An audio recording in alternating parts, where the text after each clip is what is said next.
Hi, Mickey. Hey, Fazan. How are you? Mickey, what went wrong? I mean, at the point when Babar and Rizvi were playing, it looked like we are going to post something around 300, but then suddenly traditional collapse. What went wrong? Yeah, I just think we were a little bit timid tonight with our overall performance. I would have liked us to really take the game on just a little bit more. It's a massive occasion, as we know, but I think we just went into our shells just a little bit. And to go from 155 for 2, if it was, to 190 odd all out is just not on. Yeah, credit to India. I thought they bowled really well, but I just thought our performance was just a little bit timid. Hi, coach. Here. Hi. Here. Hi. Just wanted to know that the way the landscape of ODI scoring pattern has changed over the years, do you think the way Babar and Rizwan approached between till they were at the crease for 83-run partnership, would you think that they could have shown a bit more intent, probably take the Indian spinners a bit more? Look, they're classy performers, and they've done it day in and day out for Pakistan over an extended period of time. So I'm not going to sit here and castigate them for that.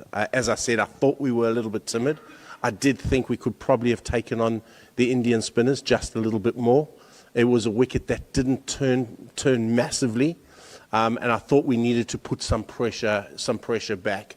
But again, they were building nicely. I think we've got to realise that there are two ways to always skin a cat. And we've had success by taking it deep and then cashing in at the back end. That's been our style, that's been our brand, but we didn't play the Pakistan way tonight, and that was the disappointing aspect of it for me. Mickey, I know that you were not at the helm of affairs before, but for 31 long years, India been just beating Pakistan, and today it's 8-0, it stands at 8-0. As a coach, as a director, how do you explain this? Yeah, look, it's I can only explain 2019 and this one because I was at the helm for it, and I think we were well beaten in both games. But I can take you back to 2017 Champions Trophy, where I thought we played particularly well. So it's just a matter to our guys work the house down. They every day we're striving to get better. Every day we're putting goals in front of them. I can't fault attitude. I can't fault effort. We were just off the pace tonight, and that's the disappointing aspect of it. Coach, I just know it sounds cliched and repetitive, but did the team talk about 7-0 or 8-0 in the World Cup? Or is that just something which is the elephant in the room and nobody seems to be? No, look, that's just spoken about you guys. The media just talk about that. We approach every game thinking we're going to win it. We approach every game dotting the I's, crossing the T's, making sure our game is in place.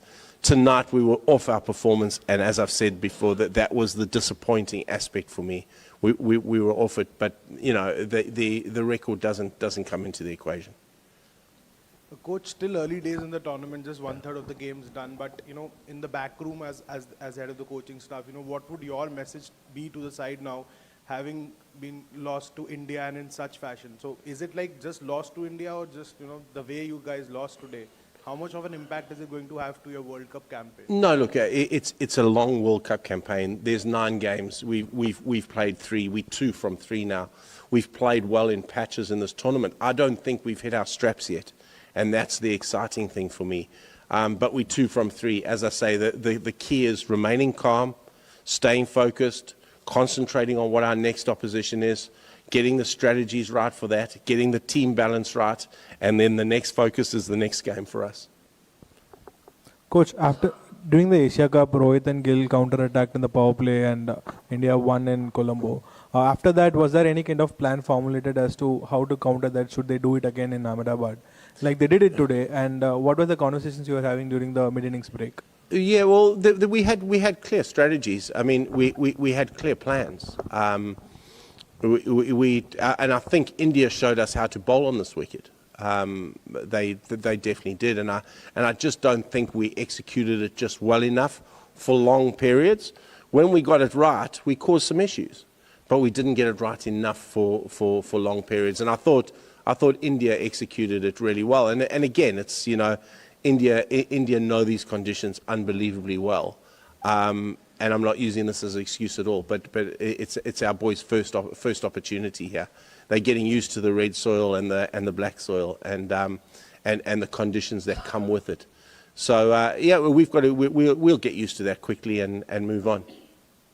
Mickey, you said that batsmen were timid in their approach. So what was the message before the match? Oh, look, we wanted, we set ourselves up, we set ourselves up as a 330 team. That's our message. That's where we set ourselves up. Now, I've said there's two ways to skin a cat. You know, teams come out firing up front and take it on, and they have the personnel to do that. We've got the personnel to build and make sure that we keep that momentum going through the innings so that we can cash in at the back end. That's been our method. But we've certainly tried to instill in our team that we're a 330 team, because we think if we get that, we defend that more often than not with our bowling attack. Coach, after a defeat like this, I know it's too soon, but will you look at change in personnel also? Certain players who are perhaps not performing the way you expect them to, and giving somebody... Look, it's too soon. And as I said, we 2 from 3, so there's certainly no panic yet. We'll go back and we'll analyse this game to the nth degree. We'll talk to our players. We'll have conversations about how we want to go forward. Australia's our next game. We'll have conversations about them. We'll look at conditions, and then we'll make a selection decision based on our strategy and conditions for the next game. Mickey, how much of a factor do you think such a big crowd and such a partisan crowd against you, like 130,000 people all against you, do you think that had any impact in the things you've mentioned, being timid, etc.? Look, I'd be lying if I sat up here. Like it did. It didn't seem like an RCC event tonight. Let's be brutally honest. It seemed like a bilateral series. It seemed like a BCCI event. I didn't hear Dil Dil Pakistan coming through the microphones too often tonight.